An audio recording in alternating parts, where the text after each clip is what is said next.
తాకట్లో ఉన్న మీ బంగారాన్ని విడిపించి ఆ రోజు ఆన్లైన్ రేటుకి కొంటాం. Sharma gold company. అలియాబాద్ మేకలబండ నల్లపోచమ్మ దేవాలయంలో ఉన్నామండి. ఆహా, ఎంత దివ్యమైన దేవాలయమో. లోపలికి అడుగు పెట్టడమే అమ్మవారి దివ్య మంగళ రూపాన్ని చూసి తన్మయత్వంలోకి వెళ్ళిపోతాం అంతే. కాసేపు ఆవిడని చూసి అలా ఉండిపోయాక అప్పుడు తేరుకుంటాం. బంగారు చీరలో ఆ బంగారు తల్లి ఎంత దివ్యంగా ఉన్నారో చూస్తే మీకు కూడా అనిపించుంటుంది. విజల్లో మీరు ఇప్పటివరకు రాలేదా? ఖచ్చితంగా రండి. అలియాబాద్ మేకలబండలో ఉన్నటువంటి నల్లపోచమ్మ దేవాలయం. అయితే అసలు అమ్మవారు ఇక్కడ ఎప్పుడు వెలిచారనేది ఎవరికీ తెలియదండి. 15 సంవత్సరాల క్రితం ఇక్కడ అమ్మవారిని ప్రతిష్ఠింపజేశారనమాట.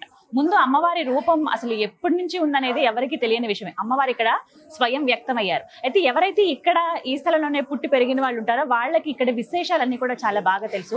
మనతో పాటు ఉన్నారు గురువుగారు కన్నయ్య పంతులు గారు.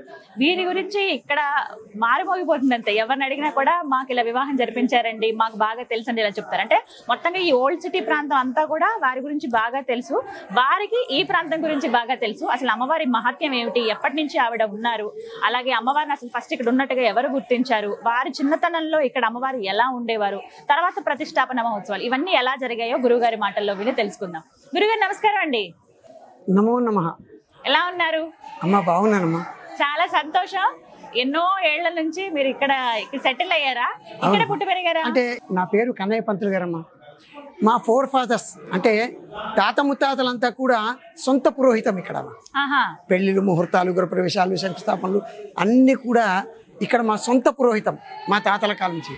అయితే నా చిన్నతనంలో అంటే దాదాపు నేను 65 సంవత్సరాల నుంచి ఈ ఏరియాకు తిరుగుతున్నా. నా చిన్నతనం ఆ కాలం నుంచి ఈ బస్తీ మా ఫాదర్తో తిరిగేవాడిని. అప్పట్లో ఈ అమ్మవారు బాల అమ్మవారు. అంటే దాదాపు చిన్న పిల్లలు 7-8 ఏళ్ళు 5 ఏళ్ళు పిల్లలు ఎట్లా ఉంటారు, ఆ అమ్మవారు బాల అమ్మవారు చిన్నతనంలో. ఇప్పుడు ఈ దేవాలయం చాలా పాడుబడి ఉండింది. ఆ కాలంలో నేను చిన్నప్పుడు చూసింది సుమారుగా ఏ సంవత్సరం అయి ఉండొచ్చు? దాదాపు 1962-63 పీరియడ్. నేను ఇక్కడంతా వ్రతాలు పూజలు చేయించాను. ఆ చిన్నతనంలో నేర్చుకున్నాను నేను. 64లో నాకు ఉపనయనం అయింది. నేను ఇప్పుడు 70 సంవత్సరాలకు వచ్చినాను. 64లో ఉపనయనం అయింది. 64 నుంచి మంత్రాలు నేర్చుకొని ఇక్కడ పురోహితం చేశాను. ఇప్పటికీ ఇక్కడ పాత చిన్న పెంకల ఇండ్లు ఉన్నాయి, ఆ పాతకాలం ఇండ్లు. అప్పుడు ఆ కాలంలో చాలా పురాతన దేవాలయం. అమ్మవారు చిన్నగా ఉండింది. మామూలుగా అందరూ పూజ చేసుకొని టెంకాయ కొట్టుకొని ముందు అమ్మవారి రూపం ఎలా ఉండేది? రూపం ఎలా అంటే చిన్న పిల్లలు ఎలా ఉంటారో ఆ విధంగానే ఉండింది. మామూలుగా ఒక చీర కట్టేసి అమ్మవారికి ఒక బ్లౌజ్ పీస్ మెడలో వేసేసి ఇంత పసుపు ఇంకా దండలు వేసేది. ఆ విధంగా బస్తీ ప్రాంతం వాళ్ళందరూ కూడా ఇక్కడ పూజలు చేసుకునేవాళ్ళు. అయితే అప్పటి కాలంలో మామూలుగా చిన్న చిన్న బోనాలు అవి కార్యక్రమాలు చేసుకొని అందరూ బోనం తీసుకొచ్చి అమ్మవారికి సమర్పించేది. దినదిన ప్రవర్తమానమై ఈ కాలంలో ఇప్పుడు చాలా పెద్ద ఎత్తున దాతలు తను సంపాదించిన డబ్బులో ఒక 10 రూపాయలు అమ్మవారికి సమర్పించుకొని ఇంత పెద్ద దేవాలయం కట్టినారు ఇక్కడ.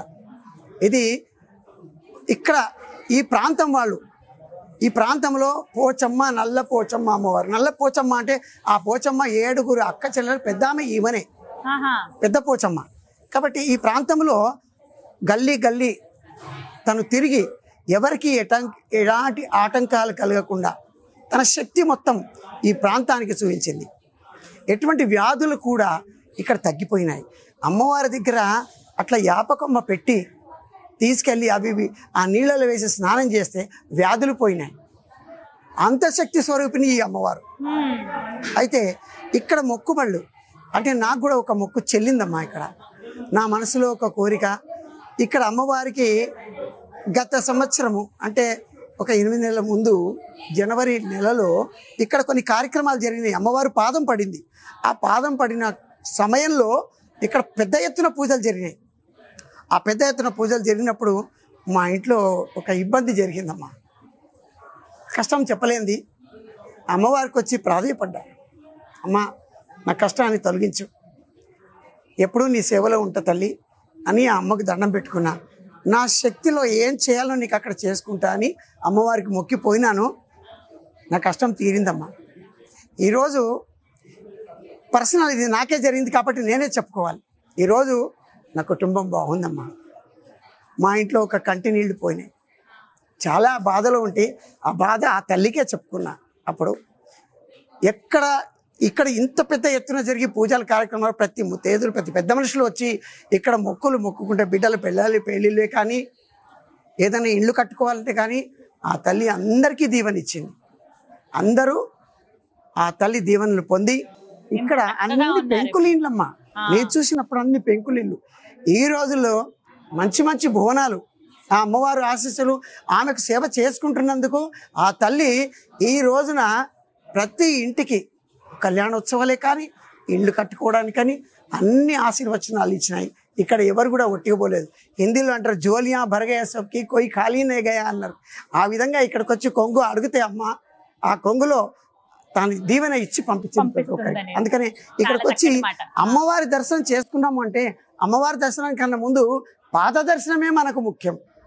ఆ పాద దర్శనంతోనే మనకు వ్యాధులే కానీ మన కష్టాలే కానీ మన బాధలే పారిపోవడానికి అమ్మవారికి నమస్కరించుకొని ఆ పాదానికి నమస్కరించుకుంటాం. ఈ మధ్యకాలంలో శ్రీరామచంద్ర స్వామి విగ్రహ ప్రతిష్ఠ అయినప్పుడు ఇక్కడ అమ్మవారి పాదం పడింది. ఆ పాదం అప్పుడు పాదం పడ్డప్పుడు ఇక్కడ హంపి పీఠాధిపతులు స్వాములు భక్తులు చాలా మంది వచ్చిన చాలా ఆశ్చర్యకరమైన విషయం అది. 40 రోజులు అమ్మవారికి ఎలాంటి పూజలు బాకీ లేము అనే విధంగా ఇన్ని ఇక్కడ పూజలు జరిగినాయి. కుంకుమార్చనలు, పుష్పార్చనలు, బిల్వార్చనలు, కోటి పుష్పార్చన, ప్రతి కార్యక్రమాలు జరిగినాయి. ఇక్కడ నేను ఉన్నానమ్మా. అప్పుడు సమయంలో కూడా నేను కూడా కొన్ని ప్రవచనాలు చెప్పినాను ఇక్కడ. అయితే ఇక్కడ ఈ అమ్మవారు ఆ పాదం పడ్డప్పుడు అక్కడ ఒక ముద్ర కూడా ఉంది, అది చూడొచ్చు మీరు. అవునండి, ఎంత శక్తివంతమైనది పడిందంటే ప్రతి ప్రాంతం నుంచి ఎక్కడెక్కడి నుంచో అది తెలుసుకొని ఆ జనాలంతా వచ్చి వాళ్ళ మొక్కులు మొక్కుకొని ఆ మొక్కులు చెల్లించుకొని మళ్ళా అమ్మవారికి వచ్చి సమర్పించుకున్నారు. సాధారణంగా దేవాలయాలకు వచ్చినప్పుడు అమ్మ అనుగ్రహం ఏంటంటే ఆమె చూసినప్పుడు ఆ చూపుతోనే ఆవిడ పలకరించినట్టుగా భావిస్తాం. అలాంటిది ఆమె ఉంది అని చెప్పిన నిదర్శనం అది పాదముద్ర. అవునమ్మా, అది నిదర్శనమే కాకుండా ఇక్కడ ఈ భక్తులు అసలు ఈ ప్రాంతం తెలంగాణ ప్రాంతంలో ఎవరు కూడా చేసినరో చేయలేదు, అది నేను చూడలేదు. కానీ ఇక్కడ నా కళ్ళ ముందు జరిగిందంటే అగ్ని మీద నడిచిరమ్మా జనాలు. ముందెప్పుడు లేదండి, అగ్ని పెట్టినారు. ఆ భక్తులు వాళ్ళ మొక్కులు చెల్లించుకొని మొక్కులు చెల్లిన వాళ్ళు కూడా మనకి ఇంకా మొక్కులు కావాలన్న వాళ్ళు కూడా ఆ అగ్ని మించి నడిచినారమ్మా. అది నభూతో నా భవిష్యత్. ఇంకా మనకి ఎక్కడ జరిగిందో జరగాలో తెలియదు, కానీ ఇక్కడ మాత్రం కళ్ళ ముందు జరిగిన విషయం అది. కొన్ని ప్రశ్నలు అడుగుతానండి, నేను విన్నాను అవి. అమ్మవారు స్వయంగా తానే రాత్రిపూట గ్రామ సంచారం చేస్తుందని, ఆ గజ్జల చప్పుడు ఇప్పటికీ చాలా మందికి వినపడుతుందని విన్నాను. అమ్మా, ఇక్కడ ఒక వేప చెట్టు ఉండేది, అది నేను చూసిన నా కాలంలో. ఇప్పుడు ఈ ప్రాంతానికి ఈ దేవాలయ నిర్మాణం కోసమని అది అడ్డుగా ఉందని అది తీసేసిండ్రు. అది కూడా పాతది, 100 సంవత్సరాల ఆ వేప చెట్టు. అమ్మవారికి ఇష్టమైన ఆకు అది కాబట్టి ఆ అమ్మవారిది ఆ ఆకు నుంచే అమ్మవారికి శాఖ పోసేవాళ్ళు.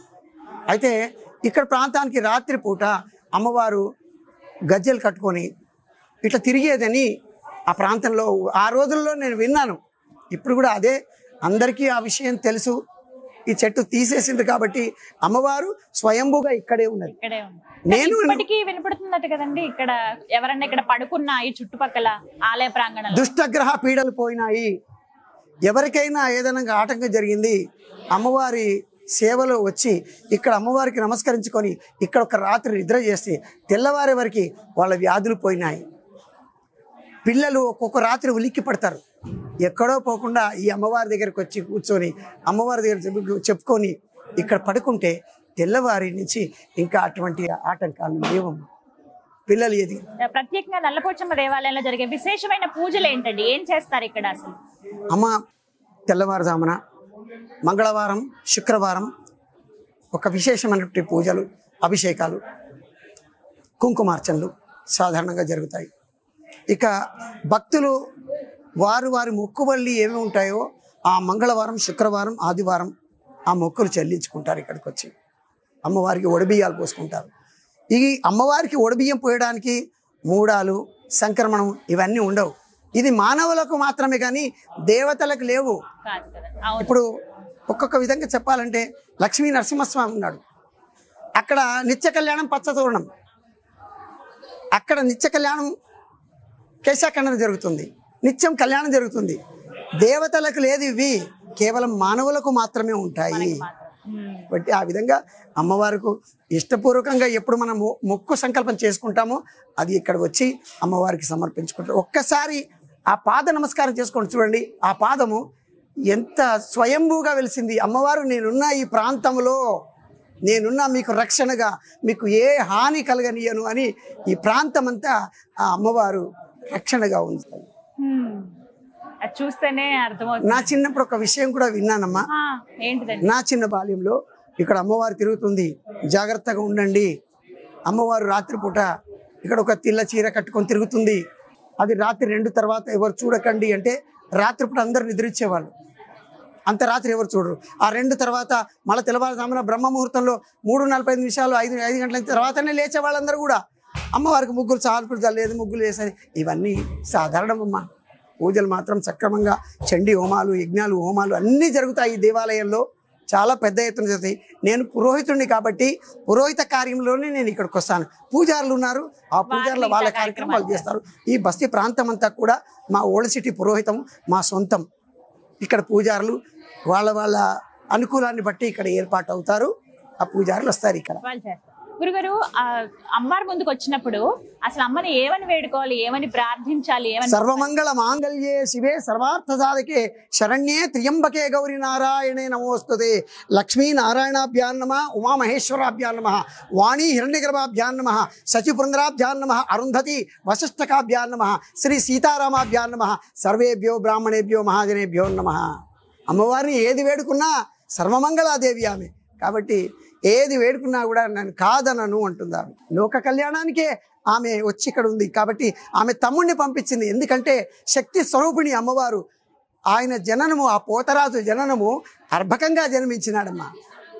ఈ అర్భకంగా జన్మించిన ఈ తమ్ముడికి నేను ఏం చేయాలి అని ఆ 7 మంది అక్క చెల్లెళ్ళు శక్తి మొత్తం పోసి ఆయనకు ఒక రూపం తయారు చేసింది.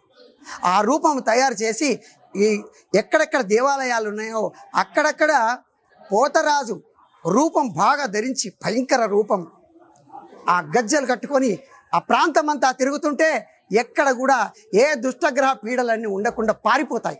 అందుకని ఆ తమ్ముడిని తన దగ్గర పెట్టుకొని ఈ వారం రోజుల పూజలన్నీ చేయించుకుంటూ ఆ తమ్ముడికి శక్తి పోసింది. ఆ పోతరాజు ప్రతి గల్లీకి, ప్రతి ఇంటి దగ్గర నేను శాఖ పోయించుకుంటాను నా తల్లికి అని ఆయన వచ్చి తిరుగుతాడమ్మ.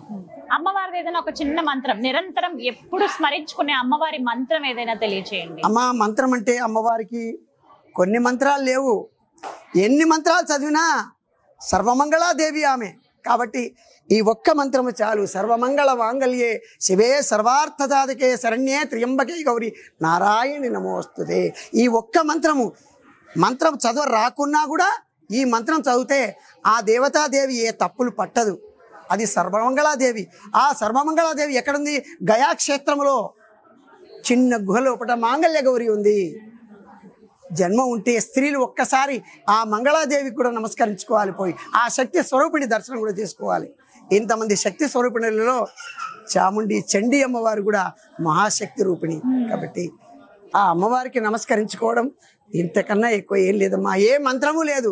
మహాకాళి, మహాలక్ష్మి, మహాసరస్వతి ఈ 3 చాలు. ఏది రాకున్నా ఈ 3 చదువుకున్నా కూడా ఆమె వరం, మనకు కోరిన వరం ఇస్తుందమ్మా. సంతోషం అండి, చాలా చక్కగా వివరించారు. ధన్యవాదాలు గురుగారు. నమో నమః.